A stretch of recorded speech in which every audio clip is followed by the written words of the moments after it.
नमस्कार साथियों, मैं रविकांत लखनऊ विश्वविद्यालय अनभय सांचा में आप सबका स्वागत करता हूं। आज का विषय दलित जीवन से संबंधित है।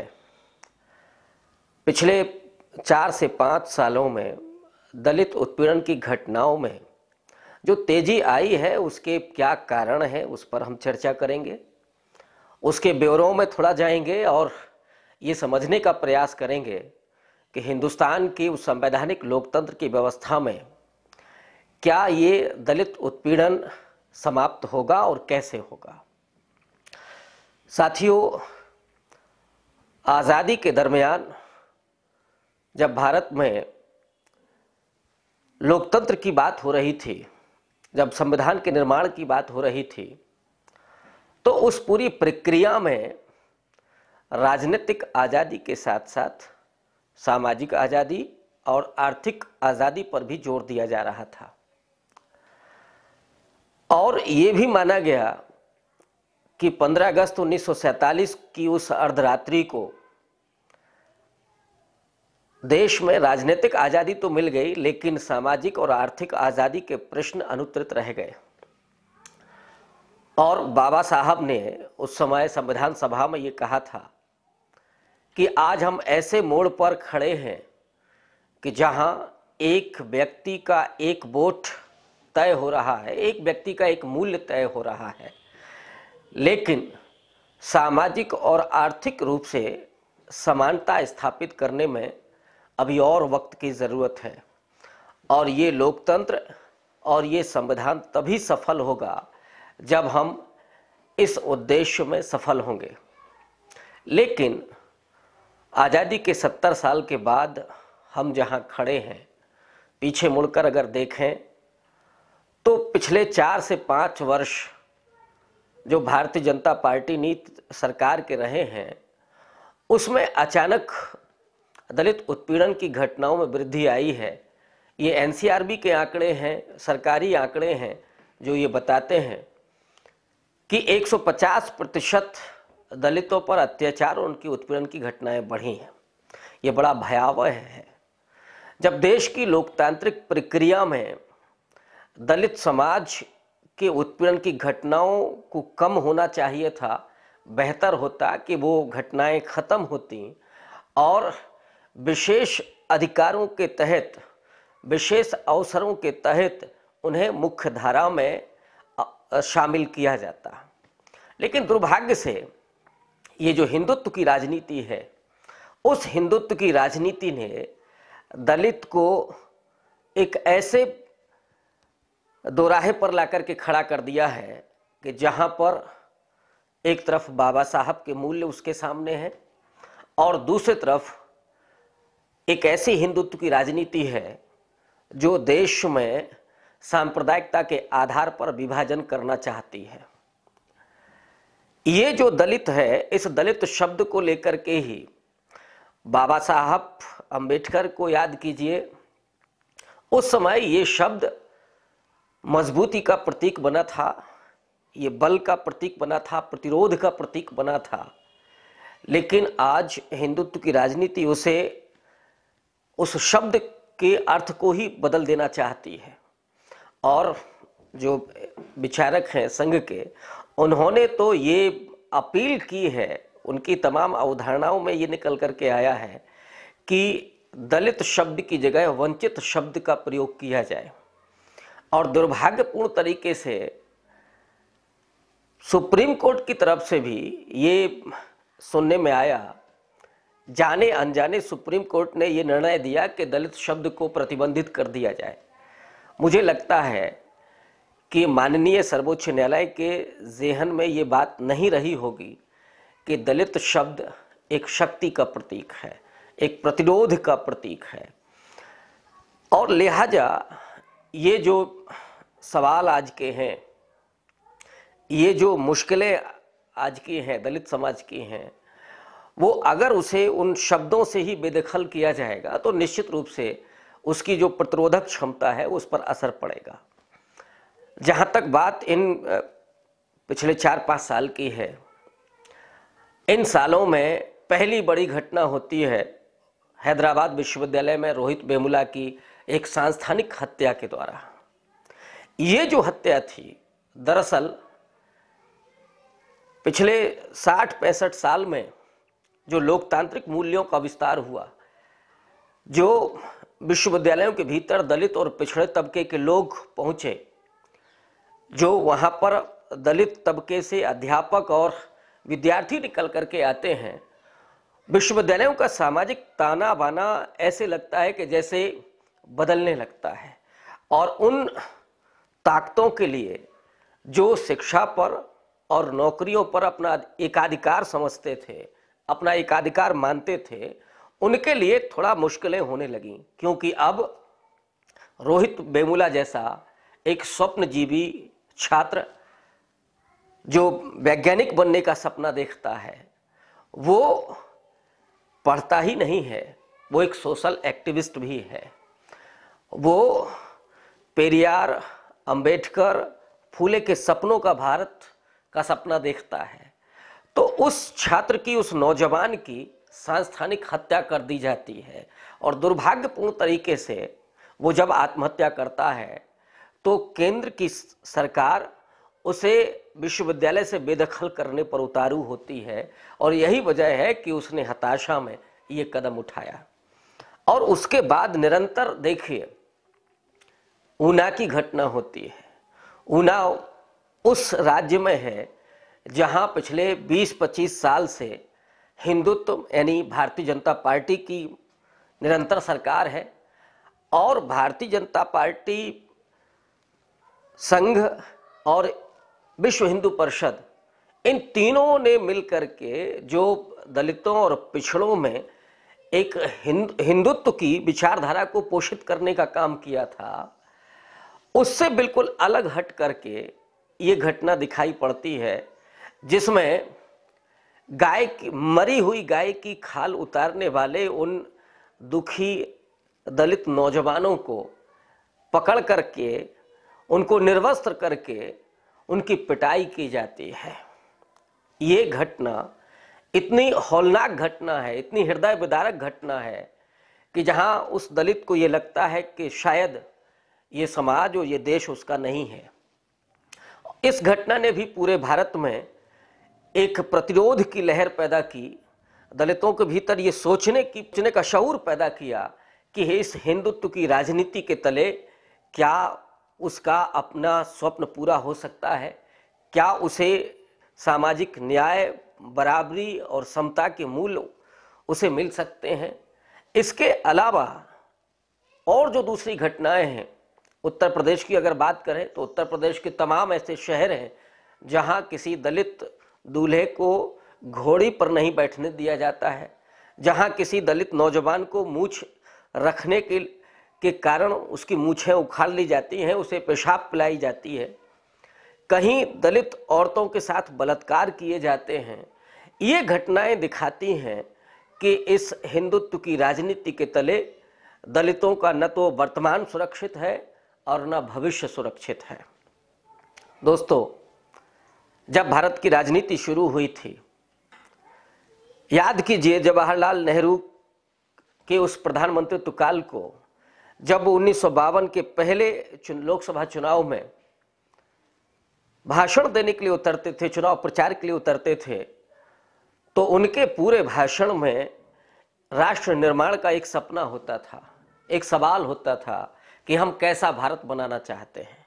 पाकिस्तान की तरह एक धार्मिक राष्ट्र बनाना चाहते हैं, या जो भारत की मूल भावना है, भारत जो विविध रंगों का देश है, जो विभिन्न संस्कृतियों का, विभिन्न धर्मों का जो देश है, क्या उस तरह का हम भारत बनाना चाहते हैं।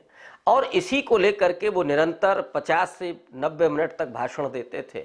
मुझे याद आता है फूलपुर के चुनाव प्रचार का वो समय, जब नेहरू के पहुंचने के पहले उनके मंच पर रामराज जैसे दलित गायक पहुंचते थे, जो अवधी लोक गायक होते थे, और उनके लोकगीतों में जो एक सपना होता था, उस गीत की एक टेक होती थी, धैर्य धर सजनी, चावल खाने को मिलेगा, पूंजीपति रोएगा, हमको हवाई जहाज में उड़ने को मिलेगा, ये जो सपने थे, ये जो दलितों के सपने, जनसामान्य के सपने, और उस पूरे लोकतांत्रिक व्यवस्था में संवैधानिक तंत्र के भीतर वो सपने धीरे धीरे पल्लवित हो रहे थे, वो आगे बढ़ रहे थे। लेकिन आज की इस राजनीति ने उन सपनों पर पाबंदी लगाने का काम किया है, उन सपनों को कुचलने का काम किया है।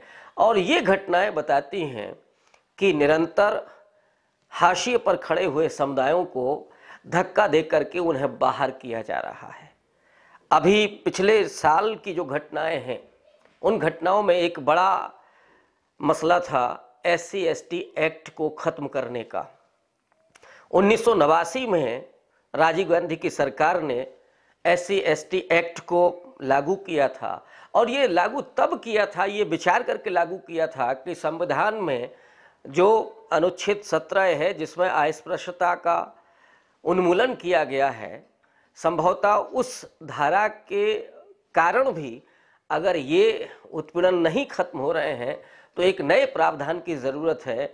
और यही विचार करके राजीव गांधी की सरकार ने SC/ST एक्ट को वो लेकर के आए थे।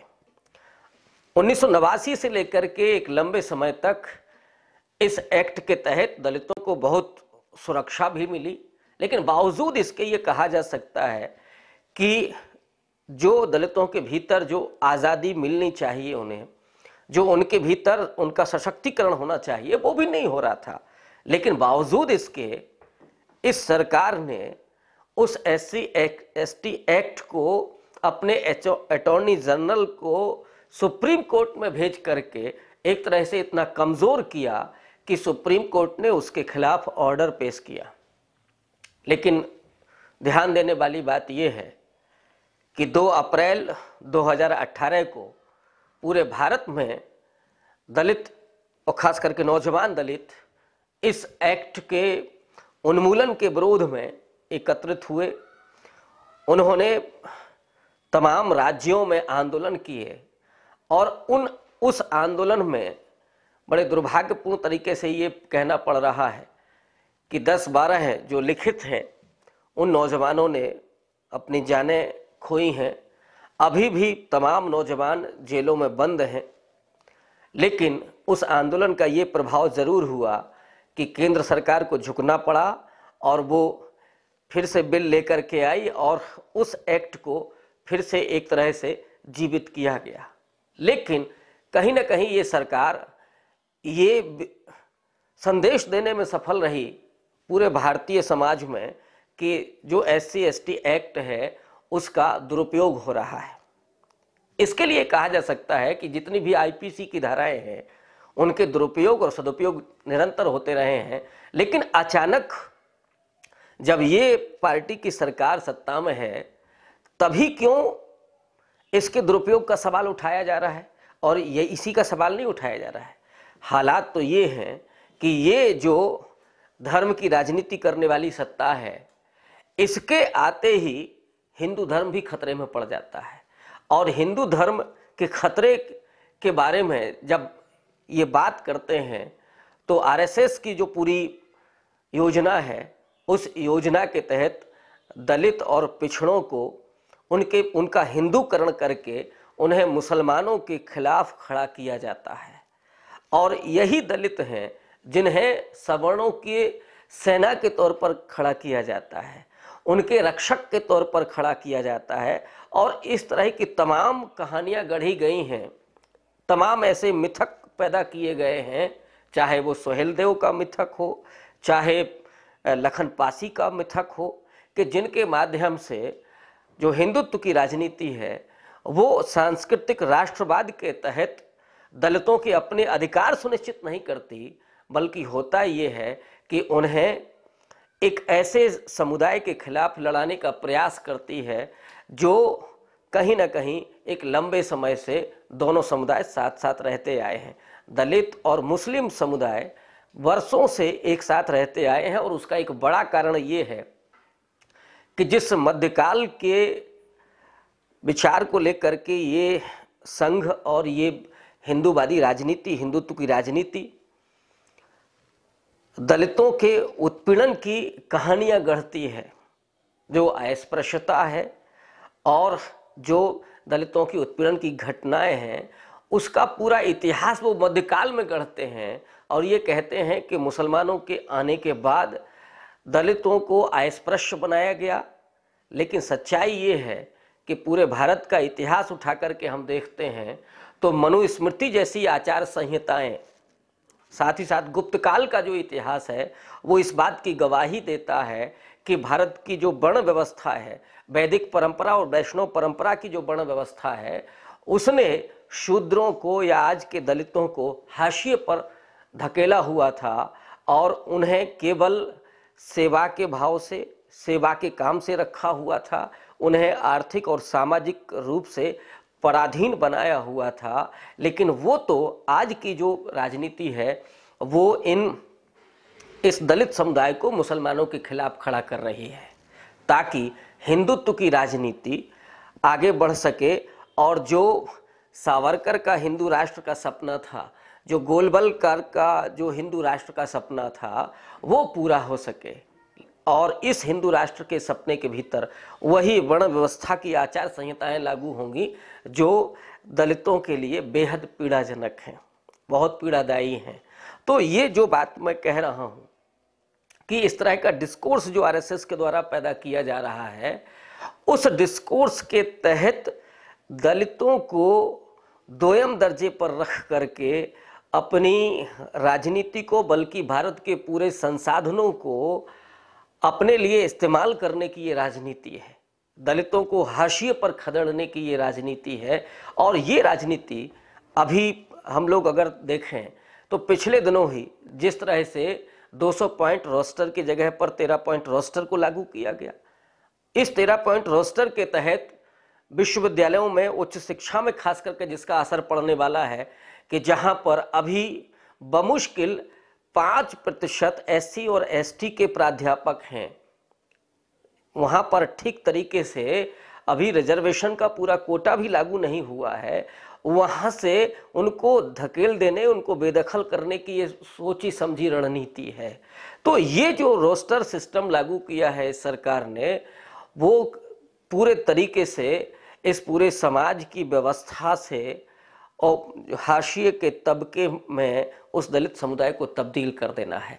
हमारे जो संवैधानिक अधिकार हैं उनको छीन लेने की ये साजिश है। और जब 5 मार्च को आंदोलन हुआ, भारत बंद हुआ, उसमें सिर्फ दलित समुदाय नहीं था, उसमें आदिवासी समुदाय भी था, उसमें पिछड़ा वर्ग भी था। और जब ये आंदोलन हुआ तब आनन फानन में शिक्षा मंत्री माने मानव संसाधन विकास मंत्री ने ये वादा किया कि हम अध्यादेश लेकर के आएंगे। अध्यादेश वो लेकर के आए भी हैं 200 पॉइंट रोस्टर को लागू करने के। लेकिन सवाल अभी भी बना हुआ है कि क्या वो ईमानदारी से इसका पालन करेंगे या सिर्फ वही होगा जो पिछली घटनाओं का हमने हश्र देखा कि जहां सिर्फ वादे होते रहे, दलितों के उत्पीड़न की घटनाएं निरंतर जारी रहीं। और दूसरी बात कि अब तो ज़रूरत इस बात की भी है कि अगर न्याय व्यवस्था हमारे साथ न्याय नहीं कर पा रही है तो कहीं ना कहीं उनमें भी हमारे प्रतिनिधित्व का सवाल खड़ा होता है।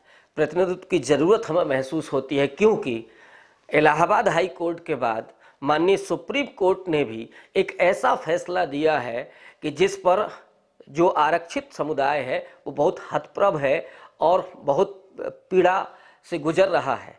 क्योंकि 50% स्थानों के लिए जो नौकरियां होंगी उन पर आरक्षित कर दिया है सवर्ण को। पहले एक सामान्य होता था, सामान्य जनरल होता था, और जनरल कोटे के भीतर एससी, एसटी और ओबीसी के लोग भी अगर बेहतर प्रदर्शन करते थे तो उसमें दाखिल हो सकते थे। लेकिन सुप्रीम कोर्ट का एक ऐसा फैसला जिसने कहीं ना कहीं पुनर्विचार करने के लिए हम लोगों को मजबूर किया है, दलित समुदाय को मजबूर किया है कि क्या अगर इस तरह का फैसला लागू होगा इस देश में तो जो 15% जनसंख्या है सवर्ण की, उसे सीधे तौर पर 50% आरक्षण नहीं मिल जाएगा। तो ये भी सवाल है। और इस सवाल के साथ साथ अब तो सवाल निजी क्षेत्रों में आरक्षण का भी है। अब तो सवाल दूसरे और तमाम क्षेत्र हैं पूरे न्याय व्यवस्था से लेकर के निजी क्षेत्रों तक जहां आरक्षण सुनिश्चित किया जाए, तभी कहीं ना कहीं दलित उत्पीड़न और दलित अन्याय की घटनाएं खत्म होंगी। अन्यथा ये जो प्रक्रिया है, और जिसमें सरकार भी शामिल है, जिसमें सरकार के संगठन भी शामिल हैं, जिसमें पूरा एक दल शामिल है, ये किसी तरीके से दलितों को हाशिए पर ही पहुंचा देंगे और हाशिए पर रखने की उनकी पूरी ये योजना है। इसलिए उस दलित समुदाय को सजग होना है अपने अधिकारों के प्रति, अपने अतीत के प्रति, अपने वर्तमान के प्रति। जब तक वो अपने वर्तमान और अतीत को नहीं समझेंगे, उनका भविष्य सुरक्षित नहीं होगा। तो अपने तमाम जो हमारे पुरखे रहे हैं, चाहे कबीर हों, चाहे फूले हों, चाहे अंबेडकर हों, और वहाँ से लेकर के चाहे पेरियार हों, इन तमाम पुरखों को जो सामाजिक न्याय के लिए लड़ते रहे हैं, जिन्होंने हमारे सवालों को सामने रखा है, उनको याद करते हुए ज़रूरत है कि हम अपने अधिकारों को समझें और उस दलित समुदाय को कहीं ना कहीं इस बांटने की राजनीति को समझना होगा, इस संघ की हिंदुत्व की राजनीति को समझना होगा कि जो हमें अल्पसंख्यकों के खिलाफ खड़ा करके, हमें सैनिकों की तरह इस्तेमाल करके हमारे अधिकारों से हमें वंचित कर रही है। आज के लिए बस इतना ही। अगले एपिसोड में हम जल्दी मिलेंगे एक नए विषय के साथ।